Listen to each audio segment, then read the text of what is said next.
It is our joy to open the Word of God together this morning, beginning with Zechariah 9, verses 9 through 13. Rejoice greatly, O daughter of Zion. Shout, daughter of Jerusalem.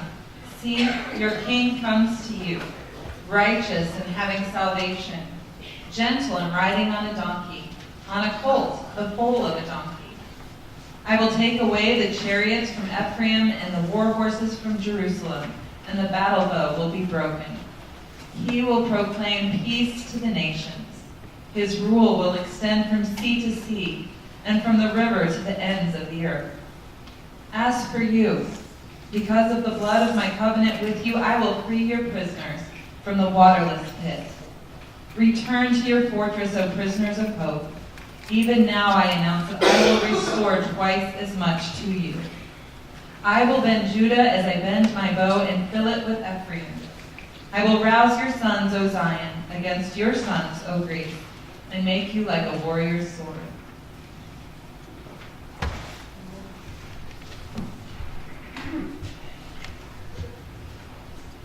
Our New Testament reading this morning comes from the book of Mark, chapter 11, verses 1 through 11. As they approached Jerusalem and came to Bethphage and Bethany at the Mount of Olives, Jesus sent two of his disciples, saying to them, "Go to the village ahead of you, and just as you enter it, you will find a colt tied there, which no one has ever ridden. Untie it and bring it here. If anyone asks you, 'Why are you doing this?' say, 'The Lord needs it, and will send it back here shortly.'" They went and found a colt outside in the street, tied at a doorway. As they untied it, some people standing there asked, "What are you doing untying the colt?" They answered as Jesus told them to, and the people let them go. When they brought the colt to Jesus and threw their cloaks over it, he sat on it. Many people spread their cloaks on the road, while others spread branches they had cut in the fields. Those who went ahead and those who followed shouted, "Hosanna! Blessed is he who comes in the name of the Lord. Blessed is the coming kingdom of our father David. Hosanna in the highest heaven." Jesus entered Jerusalem and went into the temple courts. He looked around at everything, but since it was already late, he went out to Bethany with the 12. This is the word of the Lord. Dear Lord, whenever we come to your word, we confess that sometimes we see or hear what we want to see or hear, and we don't see the difficult words that you sometimes speak to us. But we ask that as we look to your word this morning, and as we look to your word each time we come to it, that we will hear what you want us to hear, that our lives and hearts will be transformed by the Holy Spirit speaking to us. We pray this all in Jesus' name. Amen. This morning's story is pretty familiar. Palm Sunday. The people come in. Jesus enters in triumphantly on a donkey. Everyone is so excited. They wave their palm branches as we did this morning. They sing with shouts of acclamation. And just 1 week later, they rapidly change their minds and shout, "Crucify him instead." Or that's how the story is always presented to us, right? That's what we think happens. But is that exactly what's really happening?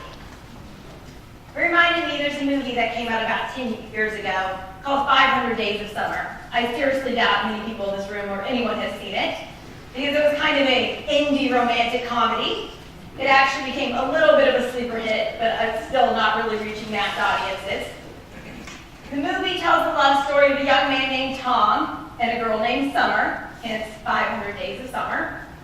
And throughout the movie, it seems like they have this perfect storybook relationship. But the problem is the relationship is only seen through the viewpoint of Tom. And to Tom, everything was going perfectly. Summer was exactly what he always wanted and been looking for.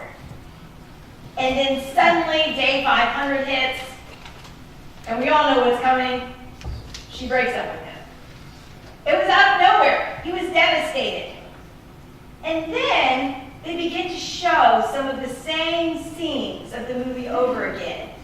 And you see them not from his viewpoint, but from an outsider's viewpoint. And you realize that what he thought was going so well was in fact not going that well. That maybe in fact Summer was the whole time on a completely different page from him. And suddenly we had the benefit of being from the outside, and you realize things are much different than what you thought they were. Now I confess, I didn't really love the movie when it ended. I kind of prefer the happy ending. I felt like I had invested a lot of time and energy into Tom and Summer's relationship. I mean, at least 90 minutes. And it kind of left me feeling left out. But the more I thought about it, the more I liked it, or at least the more I thought it revealed about our human condition. The fact that often we see through a very dim perspective.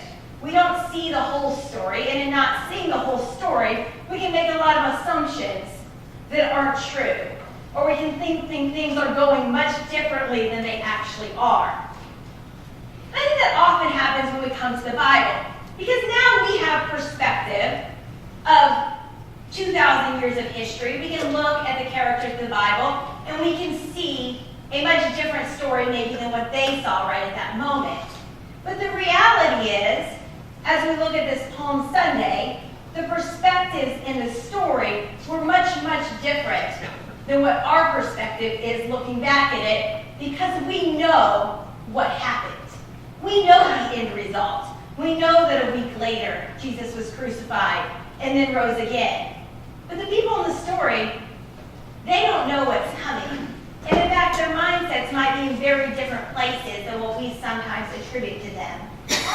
And so today's story, as we enter into the story, we see people who in fact had very, very different expectations of what was going to happen. They were that day excited and praising and yelling Hosanna because they thought at last their political savior had come. But today we see that Jesus' kingdom is not about deliverance from political oppression. It's about deliverance from sin. And that remains the same for us today. Today's story is actually full of tension. Often when we think of Palm Sunday, we don't think of tension. We just think of everyone being kind of happy and excited. But for those of you that were here last week, we talked about Zacchaeus and about the fact that as Jesus gets closer to the cross, he's doing more and more things to upset his critics. So instead of Jesus winning more and more fans, he's winning more and more critics. And so at this point, it would seem like this would be the time for Jesus to go on the down low. Previously, at many times when people would get upset, he would withdraw from the crowd. But instead, he does something completely opposite. This is actually the first time in Jesus' ministry where he does something basically just to get the attention of all of the people. And that's what he does as he rides into Jerusalem. We see that this plan is clearly something that he's orchestrated. Some people think that he knew to go and get the donkey because he had worked this plan out in advance. Others say that it was just his supernatural knowledge. Whatever it is, Jesus clearly had a plan. He knew what was going on as he rode into Jerusalem this day. But we also see that this is the realization of something very different happening than what the people hoped would happen. You see, the people had wanted a king. More than 1,000 years before, the Israelites had asked for a king. And God had said, "Are you sure you want a king?" And they said, "Oh, yes, yes, we want a king." And what happens? Saul becomes their king, and it works out kind of so-so. And then they get King David, a great warrior, a king who seems like he's going to bring Israel to greatness and power. And once again, things are going pretty good. And then David dies, and a lot of chaos erupts, and Solomon becomes king, and he builds this big empire, it seems. But then everything begins to fall apart. But they're promised that one day a new king will come, a king in the line of David, and everything will be made new. Now to the people, what they see this meaning is the fact that they will no longer be living in slavery. They will no longer be living in oppression. They will no longer have other kingdoms coming in and overtaking them. And so they waited and waited and waited for this kingdom to come. And after all of these years, a man finally arrives. Now, to be fair, even from the beginning, his story was starting out not exactly like they had thought it would. He's born to a young woman of no means in a town that was not very respected. But this man claims to be the Messiah. And they see these amazing things happening. These things happening that mean surely he must be the one they waited for. Surely he must be the Son of God. Yet, there's still some things happening that don't seem like what should be happening. They're still living under oppressive Roman rule. And this man has the audacity to tell them that they still need to pay their taxes to Caesar. That doesn't seem like overthrowing a government. He doesn't even spend all of his time with the most politically or religious influential people that could really get some change happening. Instead, he spends his time among those who are largely considered worthless in society. And with that backdrop of his unconventional life and ministry, Jesus begins his journey to his final destination of the cross. The story begins with Jesus sending his disciples after a colt in town. And from the other Gospels, as well as even our Old Testament reading, we know that this colt is a young donkey. Now, often today, when we talk about Jesus coming in on the donkey, we talk about it kind of as though it's this shabby barnyard animal that Jesus just happened to get. At that time, donkeys were not considered to be a disrespectful animal. They were not considered to be like this terrible thing, but rather, a donkey was what a king rode when he was coming in peace. We see that also in our reading in Zechariah this morning. So a king, if he's coming to declare battle, is going to ride a horse. But if a king is coming in peace, he comes on a donkey. And so Jesus rides into the city on this donkey, coming in peace. But once again, the people are not looking for a king that's coming in peace. They're looking for a king that is going to come and declare victory. And even at this point, as we move forward, I think we can think all of these other people didn't know what was going on, but at least Jesus' disciples, they knew what was happening. But I think as we look at the weeks as the things unfold, and even in the previous chapter, we have the famous story where James and John are arguing. And Jesus says, "What are you arguing about?" And they're arguing about who is going to be sitting right on his right and left hand in the kingdom.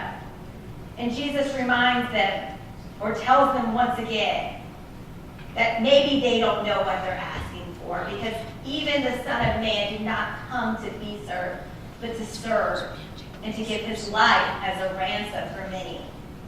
So as he comes into the city, it's likely that his disciples were the ones encouraging people to shout out for Hosanna to him, which we now think of as being a praise. But in reality, Hosanna means save us or deliver us. And we hear that now when we think of spiritual salvation. But this is the same cry that the people uttered as Judas, the Maccabean, who was a huge political revolutionary, entered the city a couple hundred years before. This is a cry for political deliverance, a cry for political salvation, a cry to be set free from the rulers of this world. It's a cry for people looking for an earthly kingdom. And as Jesus hears these cries as he enters the city, we picture him coming in with this regal demeanor, riding in as a king, as they accept their praises. But perhaps that's not exactly how it's feeling. Maybe this is actually a very sad day for Jesus. because he knows what lies ahead. And in fact, as we read the account in Luke, it says, as he approached Jerusalem and saw the city, he wept over it and said, if you, even you, had known on this day what would bring you peace, but now it is hidden from your eyes. The days will come upon you when your enemies will build an embankment against you and encircle you and hem you in on every side. They will dash you to the ground, you and your children within your walls. They will not leave one stone on another because you did not recognize the time of God's coming to you. This doesn't sound like a king riding in celebrating. It sounds like a man who knew exactly what he was walking into. He was riding into a group of people who, in spite of all he had done, did not truly recognize him for what he was, because they still thought that their ultimate need for deliverance was from deliverance from their political systems. And they did not recognize that their ultimate need was to be delivered from their sins.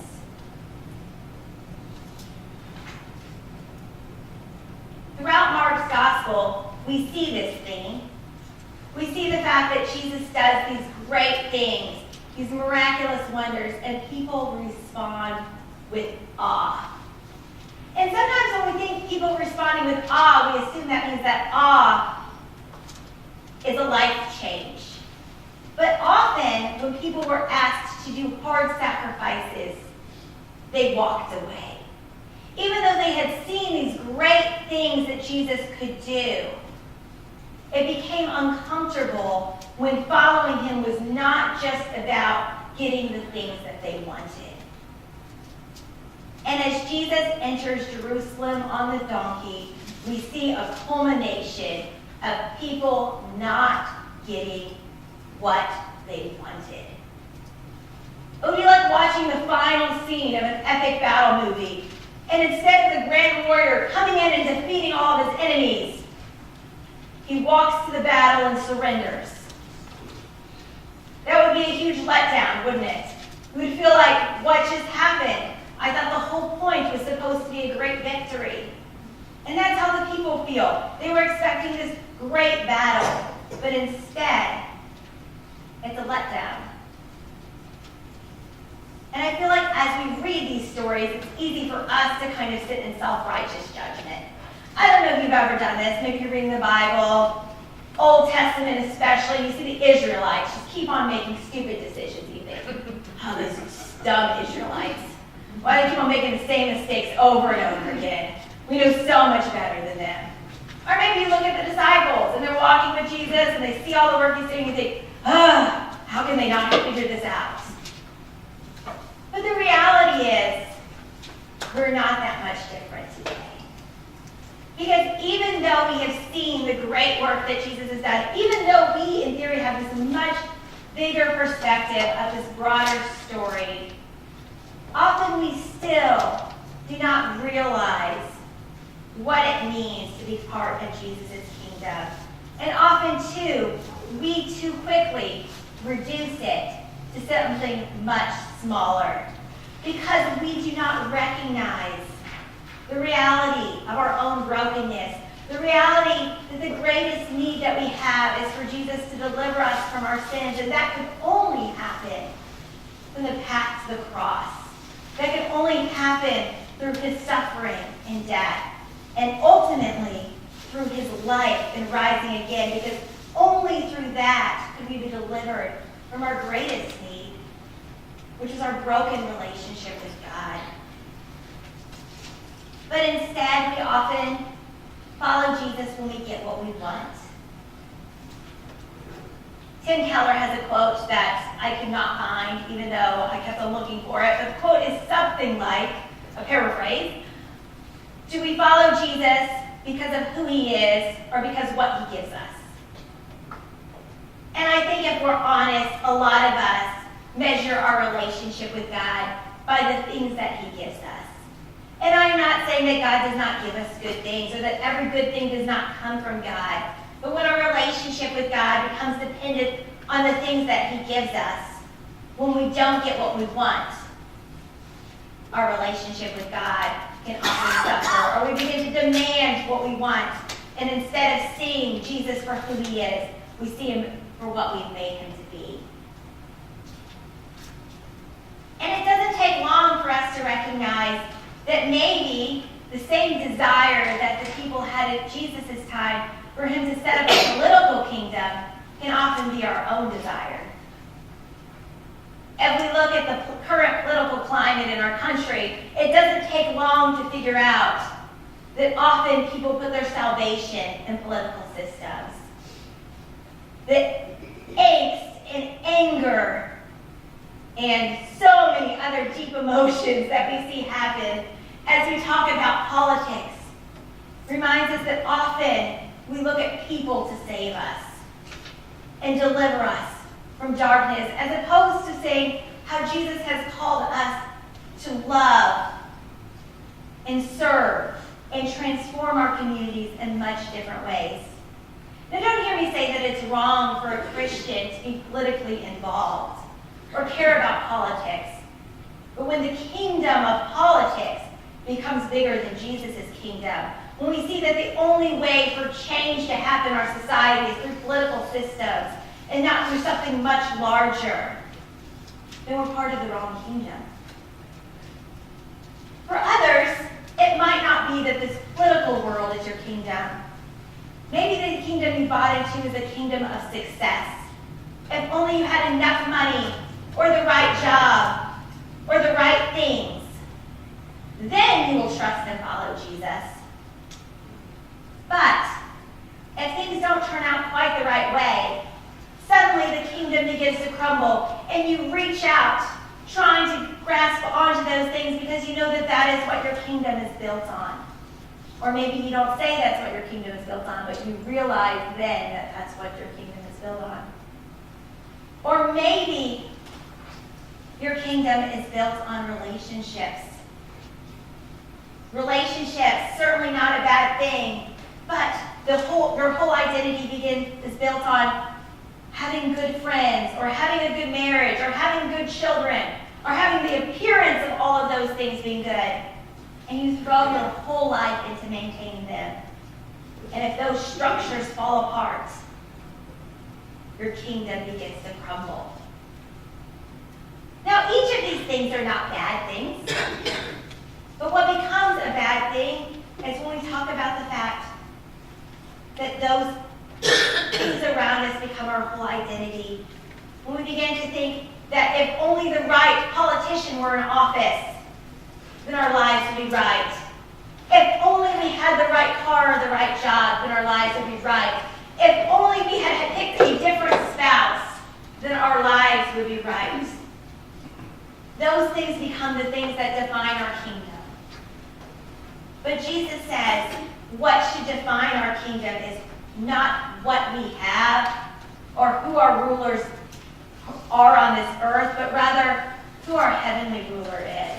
Amen. The fact that we are children of the Most High God. The fact that though we are sinners and broken, that he sent his Son to have a relationship with us to bridge that gap, and that we can have salvation and healing in him. And that salvation and healing does not equal the fact that we will ascend to some high political realm, but rather that we will sit on the throne as sons and daughters of the Most High King.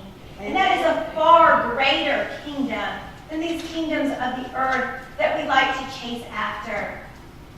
But I think sometimes we don't believe that it is. And that's why we chase after these things. We don't truly believe that Jesus has something greater for us. So just like these people on Palm Sunday who saw Jesus and they begged for deliverance, they didn't recognize that the relationship that they could have with Jesus was something far greater than what they were asking for. Their perspective was so small that they didn't see the fact that they could experience a greater healing than they could ever imagine. And so we see Jesus crying because he knows that people have missed the point. That what he longs to bring them, that the life that he longs to give them, so many of them can't see it because the blinders are on for what they think that they want. And so they don't see what Jesus has to offer. And so as we begin this week, the Passion Week, I hope that we can reflect on the sadness and suffering of this week. I know that sounds like a strange thing to reflect on. A lot of times we don't really want to reflect on sadness and suffering. But the reality is, without understanding the sadness and suffering of the cross, we certainly cannot appreciate the beauty of Resurrection Sunday, next Sunday on Easter.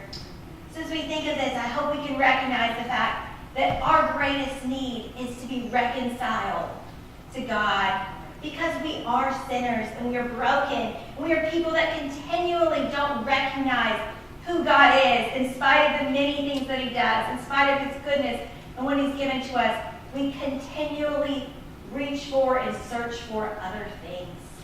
Amen. But God continually comes to us and extends his arms to us and beckons us to be in relationship with him.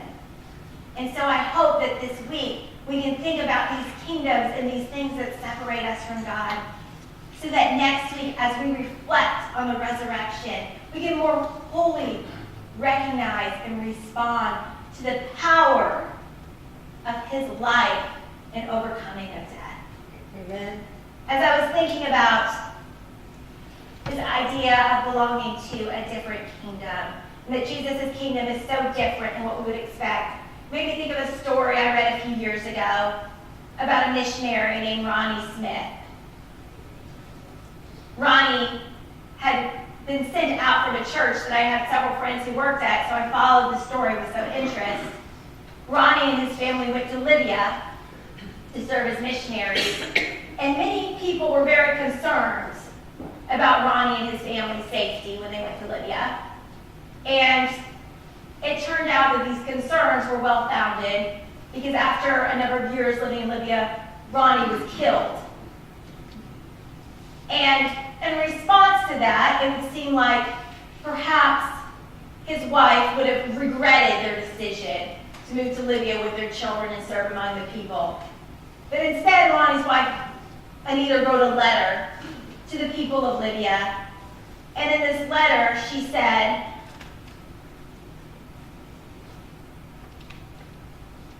"Friends and family for home were concerned about our safety, as were some of you. We talked about this more times than I can count. We stayed because we believed that the Libyan people were worth the risk. Even knowing what I know now, I have no doubt that we would both make the same decision all over again." She later says, "To his attackers, I love and I forgive you. How could I not? For Jesus taught us to love our enemies, not to kill them or seek revenge. Jesus sacrificed his life out of love for the very people who killed him, as well as for us today. His death and resurrection opened the doors for us to walk on the straight path to God in peace and forgiveness.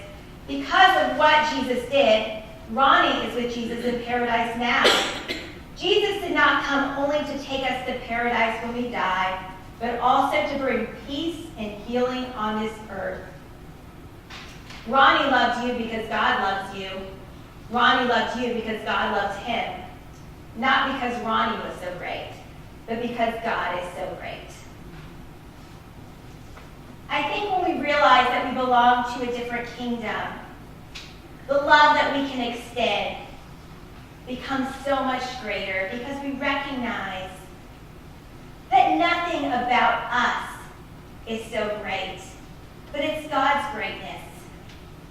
And that Jesus did not just come so that we could live happy lives here on this earth. He came to give us good news, and he came so that then we in turn would be bearers of that good news to the world around us, a world that is desperately searching for some kingdom to belong to. And we can show them a better kingdom. A kingdom that's not going to let them down, a kingdom that's not full of bickering political leaders, a kingdom that is not full of people clamoring for success and everyone having to one-up one another, but rather a kingdom that is built on the goodness of a king who loves his children, who desires to be in relationship with them, and who wants for us to respond to him with our lives. And so today, as we hear the shouts of the people entering the city, saying, "Hosanna, deliver us," we too ask for deliverance. We ask Jesus to deliver us from the belief that political leaders and systems are the greatest source of peace in the world. We ask him to deliver us from the belief that we can find our meaning in our jobs, our possessions, or the things that we acquire. We ask him to deliver us from the belief that our worth or value is measured in our relationships with others. We ask him to deliver us to a better kingdom, an everlasting kingdom, a kingdom that will reign forever, and a king that was willing to pay the greatest possible price so that we could be delivered from the sins that bind us, and delivered into everlasting